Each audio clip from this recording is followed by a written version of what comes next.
Alam mo, isa sa pinakamasarap na pakiramdam ang pagmumotor ng long ride.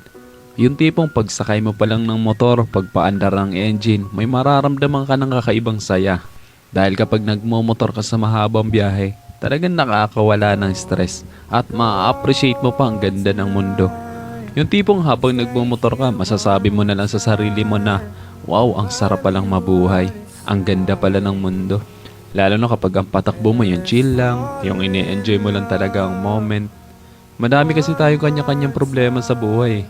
Pero kapag nagmomotor ka na, makakalimutan mong problema mo. Lalo na kapag maganda ang view, maganda ang kalsada, tapos hindi mo namamalayan, nagkakaroon ka na pala ng positive mindset dahil magaan ang pakiramdam mo eh. Kaya kapag stress ka na, kailangan mo lang din talaga minsan ng mahabang biyahe bilang isang pahinga eh. Ang weird no? Kasi nakakapagod magmotor pero ito yung pahinga ng gusto-gusto ng marami. Pero sasabihin ko sa'yo, hindi ka tawa ng napapahinga kapag ka naglo-long ride ka eh. Kundi yung utak mo, kundi yung sarili mo mismo. Kaya deserve mo rin mag-enjoy. Deserve mo makarating sa magagandang lugar. Deserve mo ng bagong experience, ng bagong kwento. Ang buhay ay isang mahabang biyahe. Madami kang pagdadaan ng iba't ibang uri ng kalsada. Malubak, mabuhangin, madulas.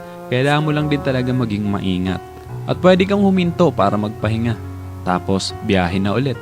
So paano ba yan? Hanggang sa muli. Ride safe always and God bless.